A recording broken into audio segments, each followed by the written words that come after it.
Hello students, welcome once again in our mathematics YouTube video lecture of class 11. Today we are going to discuss trigonometric functions. Till now we have discussed about the angles. अभी तक हम लोगों ने angle और angle के conversion के बारे में पढ़ा कि एंगल को कैसे एक यूनिट से दूसरी यूनिट में कन्वर्ट करते हैं। आज हमें ट्रिग्नोमेट्रिक को इम्प्लीमेंट करना है एंगल के लिए। तो इस कॉन्सेप्ट के बाद आपको एक नया डायरेक्शन मिलेगा, मतलब आपको समझ में आएगा कि क्या ट्रिग्नोमेट्रिक का ये भी समझ में है, ये भी उसका मतलब है। ठीक है, तो आप बहुत ध्यान से सोचते हुए चीज़ों को आगे बढ़ेंगे। ठीक है, देखो बेटा, अभी तक हम लोगों ने जो ट्रिग्नोमेट्रिक पढ़ी है वो एक एक्यूट एंगल ट्रायंगल के लिए थी।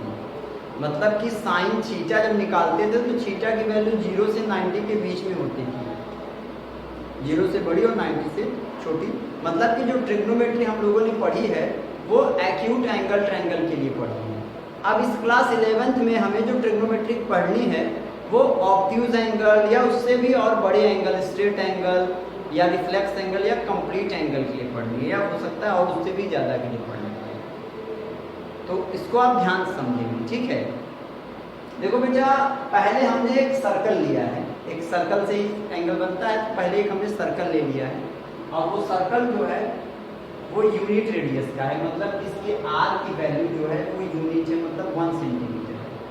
तो अगर इसका रेडियस 1 सेंटीमीटर का है और ये जो सर्कल आपने लिया है वो कुछ इस तरह से है, जैसे कि ये क्या है, अपना क्वाड्रेंट है, कोऑर्डिनेट प्लेन है, और इस कोऑर्डिनेट प्लेन पे जो सर्कल लिया गया है वो सर्कल इस तरह से है कि सर्कल का सेंटर उस ओरिजिन पे लाई करता है। आई रिपीट, सर्कल का सेंटर ओरिजिन पे लाई करता है। तो इस सेंटर का कोऑर्डिनेट आपको पता है 0, 0 हो जाएगा, और ये लंबाई है अपनी, ध्यान से देखो, ये लंबाई है और ये सर्कल अगर 1 सेंटीमीटर का है मतलब ये हमारा 1 हो जाएगा। क्या ये 1, ये पूरा 1, ये पूरा 1 और ये पूरा 1। अब आप ध्यान से देखो तो आपको पता चलेगा, जैसे ये क्वाड्रेंट है या कोऑर्डिनेट प्लेन है, अगर मैं कहूँ यहाँ वाले पॉइंट का कोऑर्डिनेट बताइए तो आप कैसे बताते हैं? यहाँ लेते हैं 1 2 3, तो कह देते हैं 4, 0, ऐसे करते हैं। अगर हम इधर से पूछते हैं कि यहाँ वाले पॉइंट का कोऑर्डिनेट बताइए तो आप कहते हैं कि 1 2 3 4 -4, 0। मतलब कि आप ये दूरी ले लेते हैं और y की वैल्यू इस कंडीशन पे 0 होती है। और अगर y एक्सिस का पॉइंट है, यहाँ पे है, यहाँ से आप पूछे इसका कोऑर्डिनेट आप बताओ, तो आप कहते हो 1 2 3 4 5 0, 5। मतलब y एक्सिस पर जब जाता है तो x कोऑर्डिनेट 0, और जब x एक्सिस पे जाता है तो y कोऑर्डिनेट 0। क्लास 10th में ही आपने कोऑर्डिनेट ज्योमेट्री में ये पढ़ा है कि पॉइंट ऑन x एक्सिस का कोई पॉइंट है तो x, 0, y कोऑर्डिनेट 0, और point on y axis is 0, 1। ये पढ़ा हुआ है। तो आप सोचो a का कोऑर्डिनेट कितना होगा, a b c और d का। ध्यान से देखो, a का कोऑर्डिनेट का मतलब है कि ये लंबाई है। तो ये सर्कल अगर यूनिट रेडियस का है, आई रिपीट, मैं लिया था जो सर्कल वो यूनिट रेडियस का है, मैंने बताया था आपको। तो ये हमारा जो पूरा लंबाई है ये हो जाएगा 1, और x एक्सिस का पॉइंट है तो इसका कोऑर्डिनेट 1, 0। ये बहुत ध्यान से समझने वाली बात है कि इसका कोऑर्डिनेट 1, 0 कैसे हुआ है। यहाँ OA बताओ कितना हो जाएगा, 1, 0, क्योंकि OA में यहाँ से लेकर यहाँ तक अगर आते हैं तो ये पूरा हमारा x एक्सिस का पॉइंट है, तो ये हो जाएगा 1, 0। आई बात समझ में, ये हो जाएगा 1, 0। ऐसे ही आपका अगर हम C का कोऑर्डिनेट पूछे यहाँ से तो आप कहोगे -1, 0। समझ में आ रहा है। B का कोऑर्डिनेट पूछेंगे तो 0, 1, और D का पूछेंगे 0, -1। वही दूरी लेकर के कि ये रेडियस है तो ये हो जाएगा 1 यूनिट सेंटीमीटर का रेडियस है, ये 1 सेंटीमीटर का रेडियस अगर है तो, और y एक्सिस का पॉइंट है तो x 0, और उससे नीचे चल रहे हैं तो -1, वहाँ ऊपर चल रहे थे +1, राइट गए +1 और इधर लेफ्ट है -1। तो सबसे जरूरी बात कि आपको a b c और d का समझ में आया कि हम कैसे लिखे हैं कोऑर्डिनेट यूनिट सर्कल से।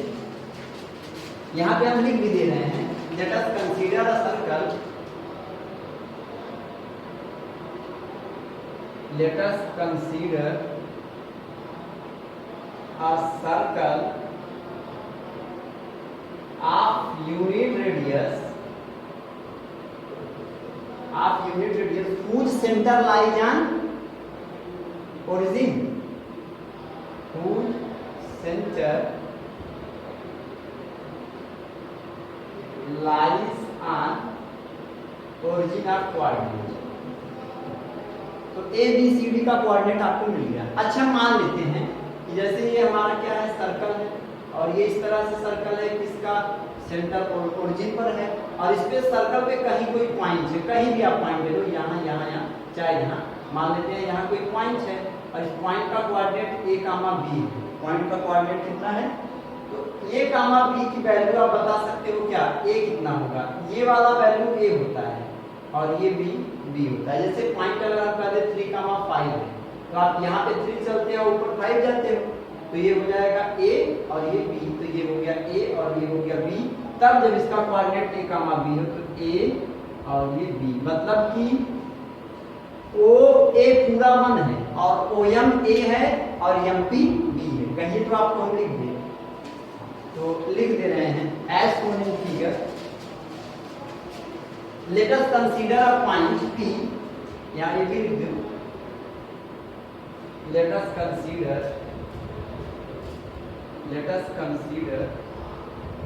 अ पॉइंट P, और P का कोऑर्डिनेट है a comma b, lies on circle, जो सर्कल पे है, लाइज ऑन सर्कल। अच्छा आपका इंटेंशन क्या है, आप क्या करना चाहते हो, आप जो ट्रिग्नोमेट्री पढ़ना चाहते हो वो एक्यूट एंगल से बढ़ा करके ऑब्ट्यूज एंगल पे जाना चाहते हो, है ना। अच्छा ये बताओ कि एक पूरा 360 का एंगल बनेगा तो AOB पर, मतलब कि यहाँ पे पूरा कितने का एंगल बनेगा, ये 90 का, यानी कि π/2 का। तो AOP पर कितने रेडियन का एंगल माने हो, x का, देख लो AOP पर x का एंगल माना गया है, देखो x रेडियन का, वो भी x रेडियन का है, क्योंकि यहाँ पे हमेशा सर्कल का रेडियन चलता है। Angle AOP such that from figure AOP equal to x radian, सही है बेटा, ठीक। अब इसके बाद क्या करना है, इसके बाद क्या करना है कि आपको इस एंगल को, अच्छा AOP जो एंगल है ये वाला एंटी क्लॉकवाइज है, यहाँ पे देखो ये एंटी क्लॉकवाइज है, ये ऐसे चल रहे हो तो ये x है और ये एंटी क्लॉकवाइज होने की वजह से पॉजिटिव होगा और एक्यूट एंगल है, मतलब कि 90 से कम ही है, आप पता है आपको। तो ये हो गया आपका A। अच्छा ये बताओ हमें कि अगर हम OP वाले में अपना लगा लेते हैं, या मान लो कि sin x की वैल्यू निकालते हैं, किसकी, sin x की, तो sin x इक्वल टू कितना होता है आप बता सकते हो क्या, परपेंडिकुलर अपॉन बेस, यही होता है। तो x के लिए आप ध्यान से देखो, परपेंडिकुलर अपॉन हाइपोटेनस, गलत बोलते हैं, तो x के लिए परपेंडिकुलर MP और हाइपोटेनस OP, यहाँ पे हो जाएगा MP अपॉन OP। MP आपका कितना है B और OP आपका 1 है, देख लो, तो क्रॉस मल्टीप्लाई करके B equal to sin x आप लिख सकते हो, सही है। और cos x इसी तरह से हो जाएगा, उसमें cos x equal to base upon hypotenuse, तो बेस है OM हाइपोटेनस OP, तो हो जाएगा OM अपॉन OP, और OM आपका कितना है A अपॉन 1, तो हो जाएगा A equal to cos x, सही है। अब इन ट्रायंगल AOP, ये सारी बात किसमें चल रही है, angle AOP equal to x, यहाँ कैसे लिखो, इन ट्रायंगल AOP ना, angle AOP equal to x और sin x equal to AOP x है, इन ट्रायंगल सब AOP में, तो ये राइट एंगल ट्रायंगल है, तो राइट एंगल यानी means hypotenuse square is equal to perpendicular square plus base square, तो हो जाएगा OP स्क्वायर इम्प्लाइज करके hypotenuse square equal to perpendicular, तो हो जाएगा PM square plus OM square, और OP आपका 1 है, देख लो आप 1, और PM आपका क्या है, PM है B स्क्वायर, और OM है, OM कितना है A स्क्वायर ना।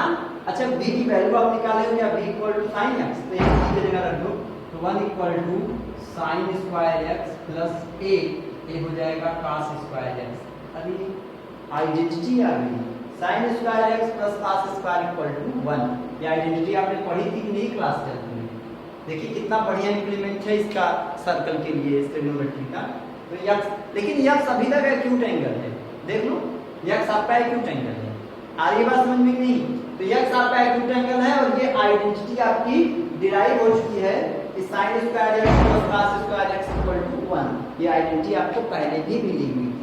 तो ये इतना आप नोट कर लो क्योंकि मैं रफ इरेज करने वाला हूँ थोड़ा सा, पहले इतना रफ कर लो और अपने दिमाग में भी रुकना नहीं है। अभी तो हमको इसके बढ़ाना है एक्स को और कहाँ तक लाना है, ऑब्ट्यूज एंगल, स्ट्रेट एंगल, तो फिर हमको पूरे बड़े बड़े एंगल पे अपना ट्रिग्नोमेट्रिक डिराइव हो जाएगा।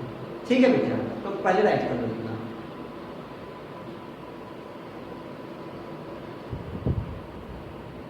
तो इतना आप लोगों ने राइट कर लिया होगा, है स्पेस है मेरे पास, देखा अभी उधर से मैंने भी। तो आप इधर ध्यान से देखो बेटा, 1 equal to sine square plus cos square derive हो गया है। अब एक्स को बढ़ाते हुए जाना है तो आप ध्यान से देखोगे अगर, तो अगर आप इसको समझो बात को, यहाँ पे भी है, बस खत्म होने वाला है। आपको पता है कि एंगल ए ओ बी π/2 है, angle A O B equal to 90 means π/2। अगर सपोज करो हम साइन या कॉस 0 की वैल्यू निकालते हैं, कॉस 0 डिग्री की वैल्यू कब आएगी? कॉस 0 डिग्री की वैल्यू तो तब आएगी जबकि यहाँ यक्स 0, यक्स भाई कॉस यक्स है और कॉस यक्स से कॉस 0 निकालना है, मतलब यक्स 0 होना चाहिए। ये अगर ट्रायंगल है, यहाँ यक्स बन रहा है, तो यक्स 0 कब होगा? यक्स 0 तब होगा जब ये जो हमारा हाइपोटेनस है वो बिल्कुल से ऐसे हो जाए, मतलब कि ये कंप्रेस होते होते ये अगर ऐसे आ जाए, परपेंडिकुलर बिल्कुल खत्म हो जाए और ये केवल बेस बचे और हाइपोटेनस और दोनों की लंबाई लगभग बराबर हो, तो यक्स हमारा 0 होगा। तो यक्स जब 0 होगा तो cos equal to base upon hypotenuse खत्म हो जाएगा। तो बेस ये पूरा उठ करके जब इस पे आएगा तो बेस कितना हो जाएगा? ये पूरा OA और OA कितना है? 1। तो cos 0 की वैल्यू हो गई 1। आपने क्लास 10th में भी इसको पढ़ा है दूसरे कॉन्सेप्ट से, ट्रायंगल के दबा करके बेस और हाइपोटेनस और बेस सब बराबर हो जाएंगे, कट के 1 आ जाएगा। ऐसे ही अगर साइन 0 की वैल्यू निकालें तो साइन 0 होने के लिए फिर यही होना चाहिए, और अगर साइन 0 होगा तो यक्स 0 होगा तो परपेंडिकुलर बिल्कुल खत्म हो जाएगा, तब यक्स 0 होगा, तो साइन 0 आपका हो जाएगा 0। ऐसे ही 90 की वैल्यू आप निकाल सकते हैं ना, साइन 90 की वैल्यू कितनी हो जाएगी? साइन 90 डिग्री की वैल्यू आप निकालते हो ना, कितना होता है? 1 होता है। कैसे निकलता है?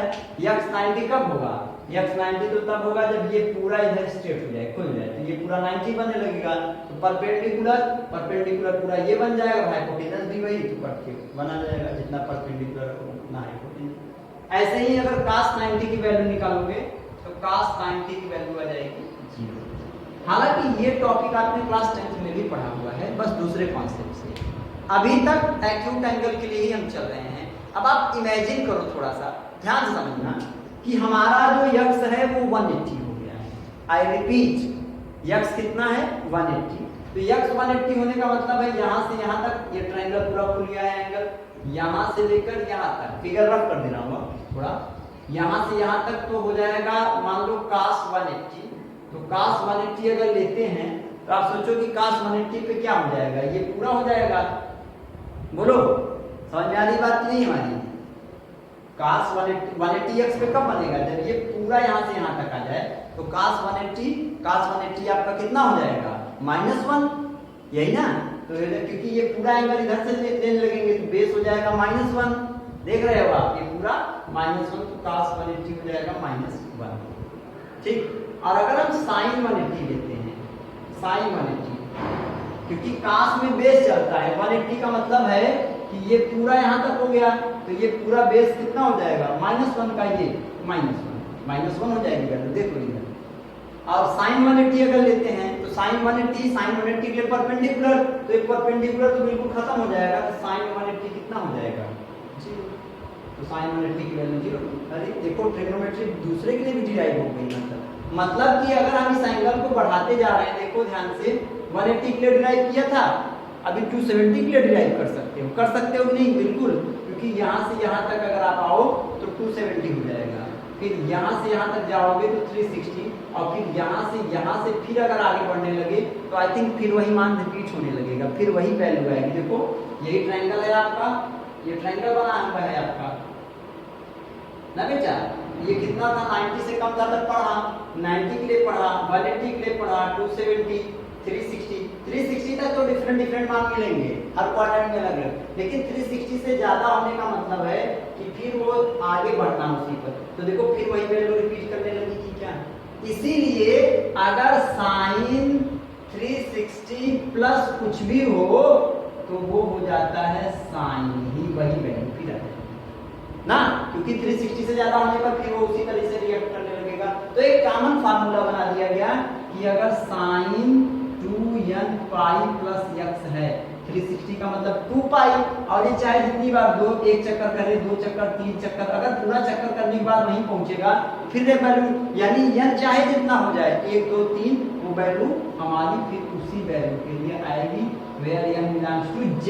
इंटीजर है ये, चाहे प्लस मिलो चाहे माइनस मिलो, मतलब कि आप ऐसे भी चलोगे वैल्यू यहाँ के बाद फिर रिपीट होने लगेगी, और वैसे चलोगे प्लस n। ऐसे ही cos 2n pi plus x वो हो जाएगा, वो भी cos x हो जाएगा। आई बात समझ में। तो sin 2n pi plus x equal to sin x, और cos 2n pi plus x equal to cos x। आई बात समझ में। ये इस तरह से आपका डिराइव हो चुका है फार्मूला, ठीक।